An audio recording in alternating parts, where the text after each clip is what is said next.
how to scale. We're actually talking about how to get the right combination to scale your business the right way and to be able to do it efficiently and as quickly as possible. So with us today is Jeremy Ryan Slate. Now, he's an entrepreneur, media expert, author, and CEO and founder of Command Your Brand. Now, he studied literature at Oxford University and is a former champion powerlifter as well, that helps visionary founders to impact the world and better mankind through podcasting and new media to create trust and opinion leader status. Now, Podcast Magazine just included Jeremy on their 2022 40 Under 40 and podcasting list. Jeremy, welcome to the show today.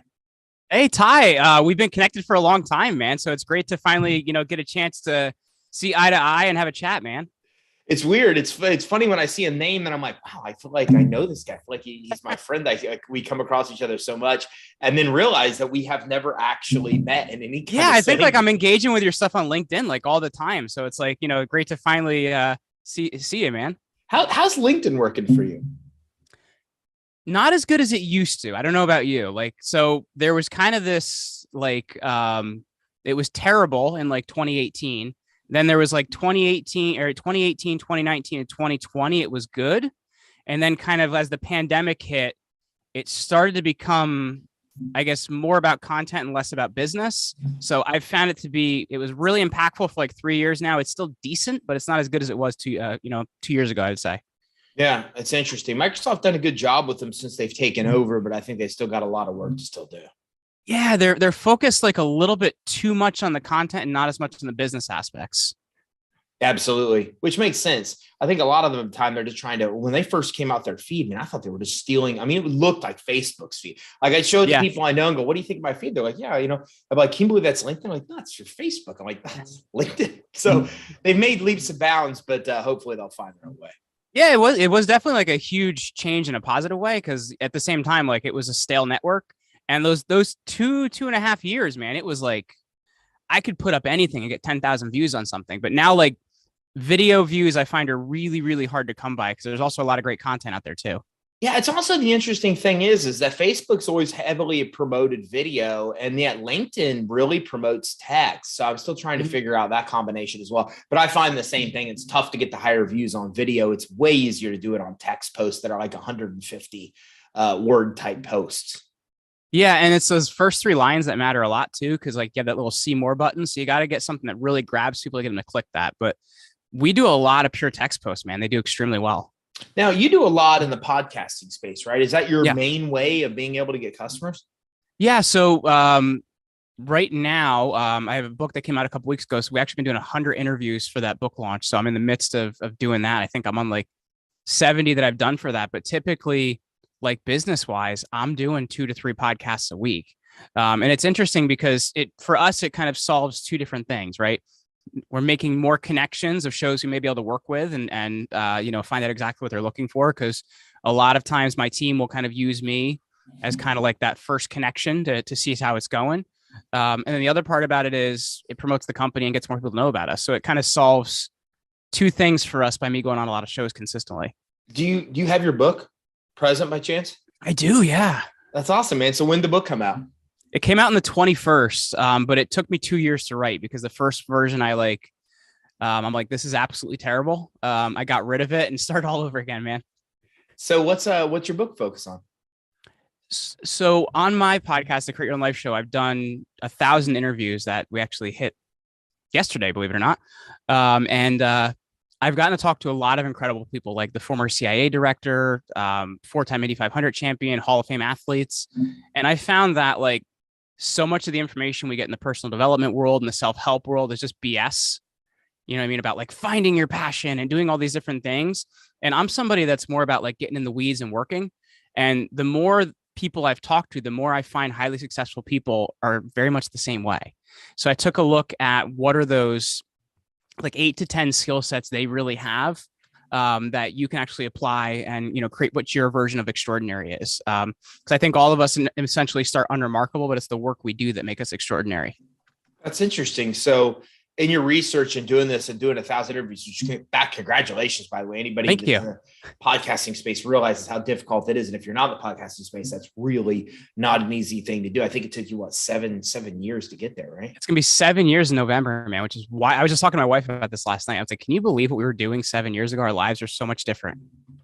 So when you did this interview and you read the book or wrote the book, what were some of the skill sets that you found that were really important to being able to scale a business successfully and be able to be happy while you're doing it?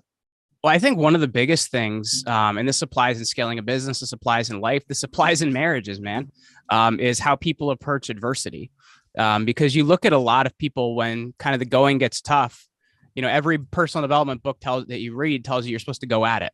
But most people go the opposite direction because it's uncomfortable, it's difficult, they don't want to go through it, or they take the victim mentality where they're like, hey, poor me, why is this happening to me? But when you see adversity, I look at in my own life, the first version of what my company did was called Get Featured Media. I had another co-founder and that company broke up. And for 3 months, I had to figure out how to make money to pay my staff until we got legal things figured out. So, because I wasn't allowed to make money, right? Because that company was still in a breakup mode.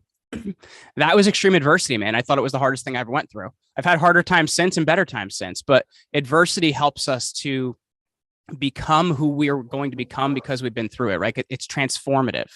And it's that thing that if you approach it and you look at it for, who you can become on the other side, that's a big deal. But I think a lot of people don't see it that way. So when you really look at adversity that way, it's huge. So that's one thing that I think is a really big deal. Look like you want to say something. Did you want to say something? Yeah, I did. So what do you find when doing these interviews and when writing the book, what do you find that people do that are super successful to overcome adversity than others don't? That's interesting because I think it's different for everyone, right? Like, to me, I think one of the greatest examples of adversity is Tom Brady. I'm a huge football fan, so I think everything kind of goes to football and baseball in my head. But you look at him and he only started his senior year of high school, barely started his senior year of college at Michigan, gets drafted in the 6th round. And each one of those things taught him skills and taught him the necessary things he needed to do to become the best, right? I think a lot of times when you're a number 1 overall draft pick or you're the best on a team, you've been told you're the best your entire life. And I think that's a true disservice because you haven't had to work, you haven't had to develop other skills. You get to the NFL, man, everybody's great, but it's the people that have what's in here that make a huge difference. And I think when you can look at the people that have what's in here and what's in here, heart and head, that's really what game changing looks like. So to me, I don't know that it's one particular thing because everybody's experience is a little bit different, but it's the people that learn how to focus on building skills for the heart and building skills for the head that are the ones that really succeed. That's interesting. And I love that. I'm a Brady fan, obviously, because I did live down here in Tampa. He's our quarterback. And a Manning fan too. And, these guys, man, the amount of work that they've put in to get to where they are is just crazy. And anybody that's on their teams talks about how they show up early. They're the ones that are staying there late. Like they just put in the time and energy. And like you said, I think, it gives them an advantage not being told. The same as Jordan, right? Yeah. Having those trials and tribulations along the way is what made them who they are. Whereas if they just would have been great from a young age, which unfortunately, like some of their kids are probably going to deal with that. Right. So you look at like the Mannings and the whole line, I mean, that's a huge amount of pressure on any of them. I think one of the kids just got picked up, college. But he was just Texas. He just signed with Texas. Can you imagine the pressure he's under? But here's the interesting thing about it too, because Peyton Manning and Eli Manning, right? They're both outliers because they were both 1st round draft picks. And I think that's what's really interesting, but they had the huge benefit of having their dad be on one of the single worst football teams to ever exist, the New Orleans Aints. They were so bad, they lost the S from their name. And I think traditionally, when you look at that, you say their 1st round picks, they, shouldn't have developed those other things, but they had to because they lived through it with their dad. So I think also lived experience in that is a huge benefit as well. So beyond the overcoming adversity, what are some of the other traits that you found that really help people stand out that are successful? Well, one thing that I learned from David Petraeus, he's a former CIA director, 4-star general. He led Central Command in Afghanistan, was around, and this is extremely applicable to CEOs and people leading organizations, is how you lead people. Because he said a lot of times when you're looking in the military, these guys have crazy numbers of medals on their chest. They're all telling you how important they are. And he had one guy that he was this general secretary his first couple of years in as an officer. And this guy got his own drinks, said hello to people, treated people like human beings. And the thing that he learned that I think I've tried to apply in my own leadership style, and I think a lot of CEOs can learn from, is realizing what each individual person needs to be led, right? There's a different style you have to talk to each person with, and a different way you have to treat each person. I think far too often we think a lot of times, you have to get aggressive with people. You have to be rough on people. And that's what leadership is. It's tough love, but you have to understand, where somebody's coming from, what's their reality, what motivates them, what excites them, what's in it for them. And I think when you can learn to lead people individually and what they're looking for, that's how you lead a powerful group. That, to me, that style of leadership, and if you can learn to do that, man, is extremely powerful. Yeah, that's so powerful because everybody learns differently. Everybody's motivated differently too. You find that in running a company that we all think that it's money related, but I'm still shocked at how many people consider their bonus to be an extra day off or, dude, something. we played a game we played a production game a month ago. Because Top Gun was coming out and everybody in our company got excited about it. So we said, all right, we set we set revenue goals, we set production goals. We're like, if everybody hits this by the end of the month, if 80% of everybody's stats are close enough to this goal, we're going to buy everybody a ticket to see Top Gun in IMAX with a date. I've never seen so much excitement and production out of my team because everybody wanted to see Top Gun. You look at it, you're like, it's a movie ticket. Like, who couldn't buy a movie ticket for themselves? But at the same time, they were excited because this was a game they were all in together. Yeah, it's pretty cool. It's the same thing. Like our sales team's motivated by steak for being the winner. The team will get, it's crazy. The team gets split into two, and it's like one gets, the winning team gets steaks. And it's interesting how much motivation they have just by doing that. When we hired a new sales manager, that was kind of crazy to me because our bonuses and incentives have always been cash related, but those other things really stand out. So it's interesting to see what each person's individual motivation really is. And oftentimes it's not money like you think. No, we have a game right now for July that if they can hit the highest ever, like our highest ever statistics in every category, we're actually taking the whole team to Playa del Carmen, Mexico. So everybody's very, very excited for that one. So, I guess to be continued on where this goes. So what are the right, when you look at these traits that you've learned, what do you find is the right combination of these that helps a business actually scale? That's really interesting because I think when you look at at least a lot of the people I've interviewed, a lot of their life skills are based on experience, like maybe they have college degrees or things like that, but they don't use them. So I think it's a balance between experience and at the same time having the right leadership style, because I think a lot of times you see people that, I don't know how to put this other than they think they're too good for certain jobs in their business. But when you look at a lot of successful CEOs, a lot of times they've had to do all those jobs before they've hired people to put them there. So I think there's the boots on the ground experience and knowing how to do it so you can actually direct people properly. And at the same time, knowing what motivates that person. Those are two extremely, extremely important skills if you can figure out kind of the right combination for those, because it's a gradient scale, man. It's going to be a little bit different for every company and people are going to expect a little bit different things in your groups. You got to find out what works best for you. But I think experience, frankly, on the boots on the ground experience is one of the biggest things you can have, along with knowing what motivates people. Like that's to me, there's no better thing. What are some other characteristics that you saw that really stand out in the best of the best leaders that you're talking to? Well, I think one of the biggest things is the idea of done being better than perfect. And I know this guy's a little charged recently, but one of the people I interviewed is Mike Lindell, the founder of MyPillow.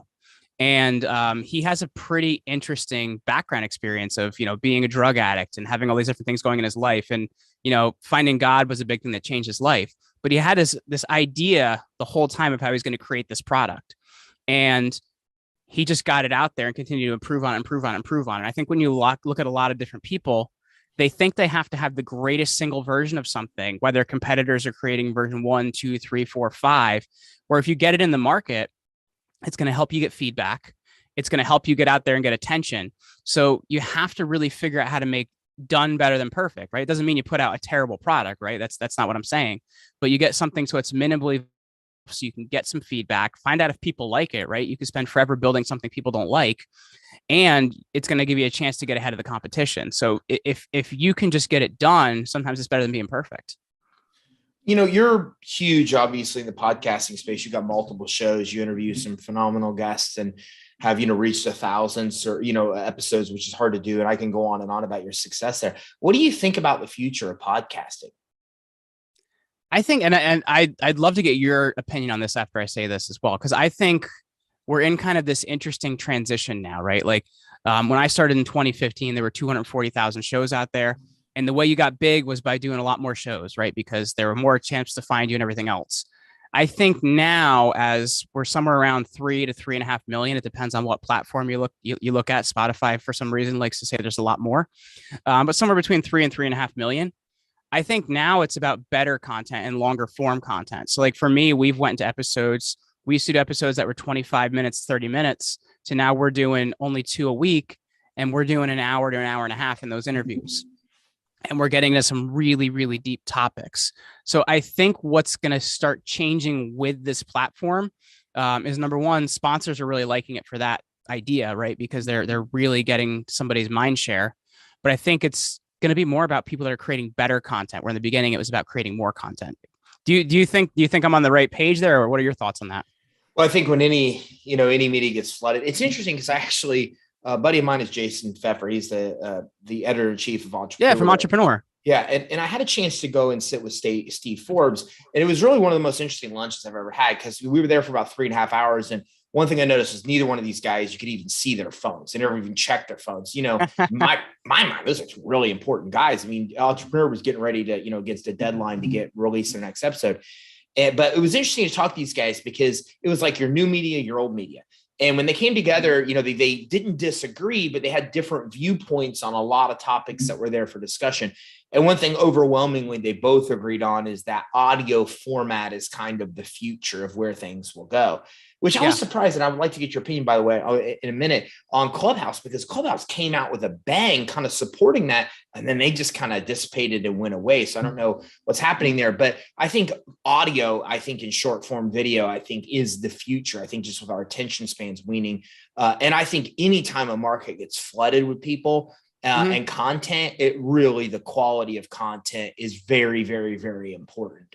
So yeah, I agree wholeheartedly. I think the same thing we've realized, we used to be able to release content on YouTube and we just go to the first right away. Then there's so many creators out there now that you have to really do a good job. And it's not even the video quality has to be high. It's just the topics, every aspect of it, the hook has to be stronger. You just can't even get people to watch. So yeah, I agree wholeheartedly. It's interesting too, talking about like audio being, kind of the future, because I'm going to give you like more of my experience as a user. And I guess maybe this will, give you a little insight to how my brain goes. The reason I struggled with Clubhouse is it felt invasive from the perspective of like, all right, this is happening right now and you have to do this right now. And it's like, well, I'm doing this and I have this appointment. I got to be here and I got to do this. So like, it felt like it was invasive and didn't fit my life. When you look at people that like long form content, like podcasts and YouTube videos, they're doing it when they want to do it, how they want to do it, right? They're doing it in the car. They're doing it in the gym. They're doing it taking a walk. They're doing it. Dude, I do it doing projects. Like I just painted the inside of my garage and I listened to 3 podcasts in a row all about the New York Yankees. So like when you look at it, it's a cool idea, but I think that the difficulty of having live audio that's going all the time, I don't think has a ton of legs for that reason. It doesn't fit into people's lives where you look at podcasts and long form audio. They fit into people's lives where they can do that and listen to that in times they couldn't even watch a video as well.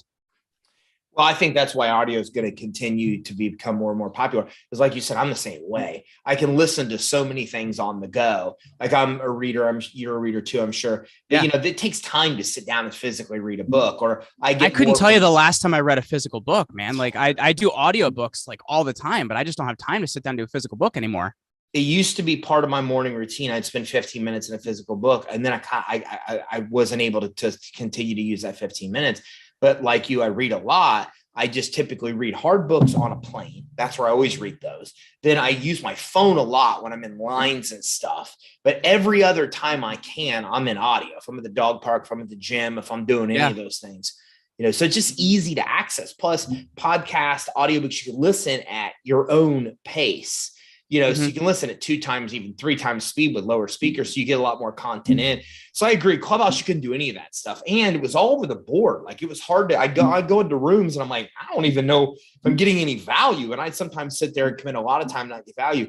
It's pretty rare to leave a book or a podcast interview without at least a point that makes sense. And if you're following good authors and good hosts, then you're going to walk away with a bunch of stuff that makes sense. That's why I think there's such a future in podcasting. And I think, like you said, the formats like Clubhouse have a struggle ahead. Yeah. And this is going to sound weird, man, but like for me, the greatest thing in my life that chills me out, it isn't meditating. It isn't all this other personal development stuff. I love mowing the lawn. It is the single greatest thing that chills me out, sitting on my lawn tractor. We got 4 acres. And mowing my lawn, putting on some headphones and listening to a whole bunch of podcasts in a row. So for me, like, I couldn't do Clubhouse and do that. They'd be like, what are you saying? What's happening? All I hear is this motor. But for me, I can do this and it's experiential. You know what I mean? Yeah, absolutely. Without a doubt. And my dad's that way. His mowing the lawn has always been his thing. And I'm the opposite. My wife knows I was having a bad day if I'm mowing the lawn. She's like, oh, he's relaxing. Look at him. You're like, well, you were just out there yesterday. What is happening? You're like Forrest Gump. You just the lawn's really short. How do we get here? My dad, he was always that way. And I think because I was always forced upon me, I wanted nothing to do with it. So I always swore when I graduated high school, I'd never mow a lawn, and I don't mow. That's why I live in a high rise. I got no lawn to mow up here, So, but yeah, I think that's cool. Me, it's swimming. It's just the one thing I could just jump in a pool and just go for a while. And it's just, well, you could probably put some AirPods in or something, listen to a show and swim, man. Yeah, it is. It's not an easy thing. There's a whole, outfit I have to set up to be able to do so from the phone, but it works well. But yeah, like you said, I mean, if I'm ever have a chance, I'm always, and it's like my kids' sporting events, stuff like that too, where all the parents are yelling at the other parents. And I'm just like, boop. It's great for me because, I listen 2 times 3 speed times speed. 3 times speed, a tournament over the weekend, I can make it through 3 books, or a lot of podcast interviews. Do you listen to more audiobooks or do you usually prefer podcasts? So I do the Audible membership where you get like 1 book a month. So I usually get through like 1 book a month, unless there's one that I have a really like big guest on. I'm like, all right, I got to read this damn book before I talk to this person. Like, so 1, maybe 2 books a month. But I am getting through 1 every month.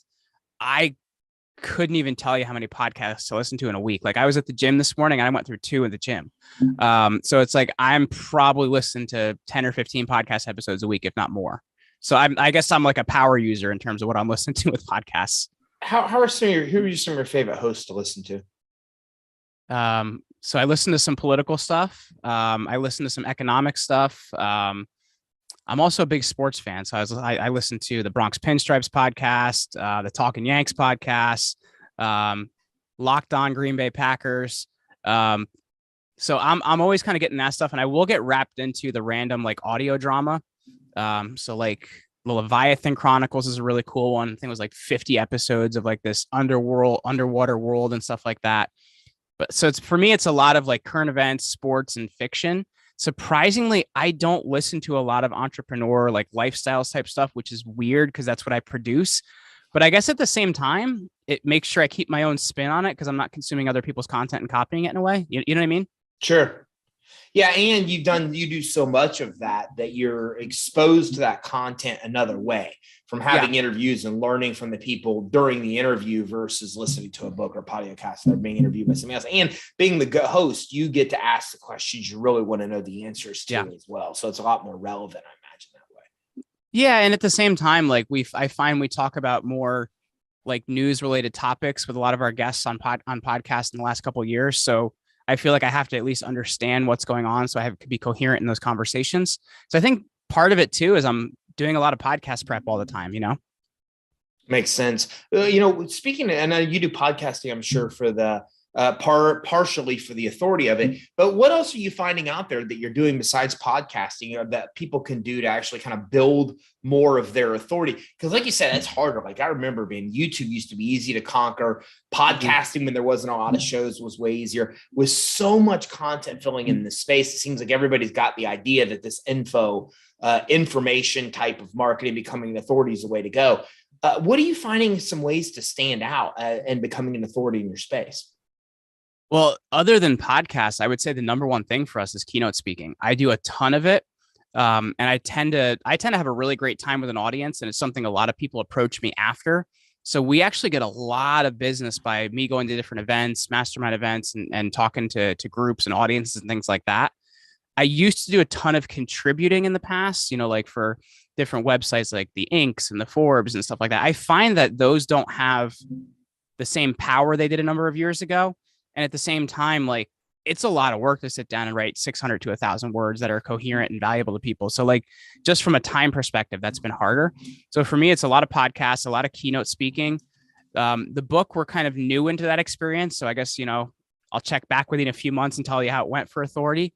But for me, the two biggest things are podcasts and getting keynote speaking. We're also another big thing we do is just, making sure we're continually getting media. So having like a help a reporter out account set up, making sure we send out a release every time something happens with our company as well. So there's things that we're making sure we do that are the basics, and that really help as well. What else are you doing with PR? Because I found that press releases, and we're starting to do a little bit more with those. Mm-hmm. It's almost like they made a comeback because they got overwhelmed in that space. Nobody did them, and they really didn't have much authority either. What are some other stuff that you're doing PR wise that you think is really effective? So here's what I'll say about press releases. Those ones that, you get out and you're like, all right, pay $400 and we'll get you on this CBS affiliate and that CBS affiliate. Those are garbage, and you're wasting money. So just don't do that. Because a lot of those sites, they're on a news announcement for 5 to 7 days and they're gone anyway. The thing that we've found is really successful is actually submitting stuff to your local and regional media. And I'm talking about working with small newspapers. I'm talking about working with small local websites. So for us, that's been a really big game changer. I call it the small pond media strategy, meaning you're a big fish in a small pond somewhere, figure out where it is. So you want to list all of your local media sources. For us, we have a small newspaper that goes to every house in our county once a week. I've been in that thing like 50 times, and that newspaper also prints to Google News. So we're getting a backlink that way as well. So to me, if you're targeting it to small regional and local newspapers, that's effective. I just don't find those big blast releases to really work as well because, number one, the backlinks are no follow links. So they don't link back to your website in a way that helps your SEO. And number two, they don't last more than 7 days for a lot of them. So if you're reaching out to small and local media, you're going to have more success than sending out one of those big releases that you're paying $400 or $500 for. Now with you, and you gave the example of your small town, and I appreciate that. I come from a small town of 9,000 people, so I can completely relate to that. But do you spread it in other towns and other local, regional, or local and regional areas, or do you? Yeah, regional. So I'll give you an idea of this. So I don't know if you know New Jersey well at all, but like I live in a small town within a county, and then there's a big newspaper that goes to 3 counties around us called the Bergen Record. So we actually submitted that release to the Bergen Records for Bergen County, New Jersey. And I had a producer read that press release, and then I got a television appearance out of that because I think people have the wrong idea about what press releases are supposed to do for you.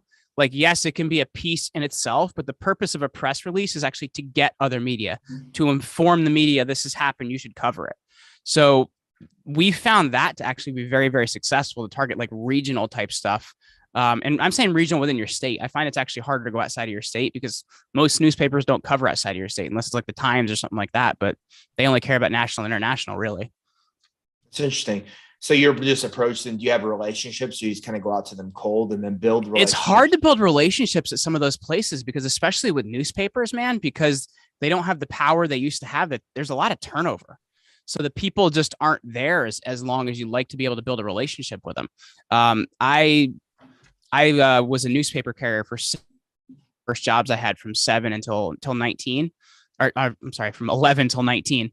And that newspaper doesn't even exist anymore. And it was one of the largest we had in our area. There's just so much turnover and so much change in that area. It's just hard to build relationships. So it's just knowing kind of the right places to submit, knowing the right terms. Like when you're sending out releases, you're looking for a couple different things on a website, and the links you're looking for are usually all the way down to the bottom. They're not on the top of a website. You scroll all the way down to the bottom. They're what are called anchor links.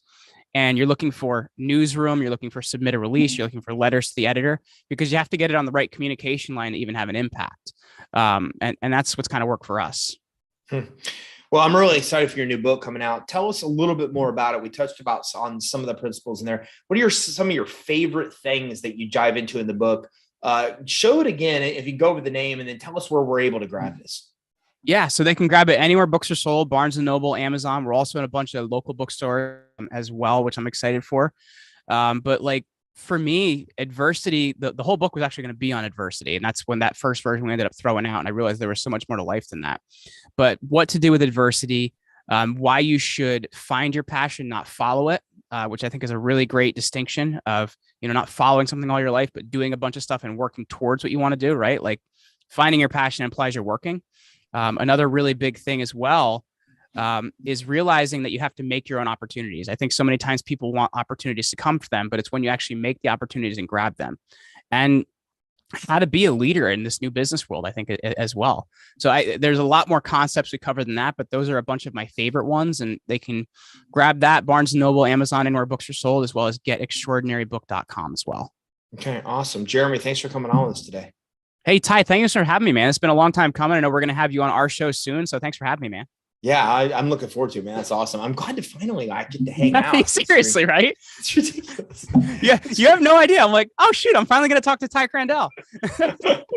That's awesome. So listen, if you're watching or listening to this, there's so much stuff that Jeremy goes over. And what I'm going to do is I'm going to include a link to his website, commandyourbrand.com. Make sure you check it out. Almost everything you need to access, you're able to access from there. In the show resources page, I'm also going to put a link to his book and his podcast. You have to listen to his podcast.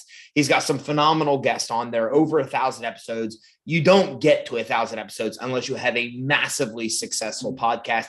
And you only do that not if you just have good guests, but if you have really good takeaway, actionable information, episodes you can listen to that you go, wow, that was great. I didn't know that. And you literally walk away with info you can put to work and improve your life. It's the only way you have that kind of success. And that's exactly what Jeremy has with his show. And I'm going to get this book. You should too. As a matter of fact, I literally am going to get off this, go and buy Jeremy's book in the hard copy and actually read it on my next plane flight, because there's so much to what he says of being able to overcome adversity, really being able to get behind your passion and being able to kind of do the hard stuff. I've learned that in my life. I'm so obsessed with doing the hard stuff because I know nobody else is going to do it. So just the fact that I'm willing to do it gives me a huge advantage. But I don't know about you. I could definitely use some improvement in the leadership realm. I never feel I'm up to par at a lot of these areas. And all of this you're getting in one book. So make sure you grab Jeremy's book. Again, he showed it. We went over where to get it. I'm going to put a link on the show resources page. Make sure you check out his podcast and make sure you visit commandyourbrand.com. This will give you the mindset, the training, the education, the knowledge you need of all these experts and professionals around you to be able to come in and build your own brand to be very successful and be able to successfully grow and scale your business. So thank you very much for tuning in. I look forward to seeing you next.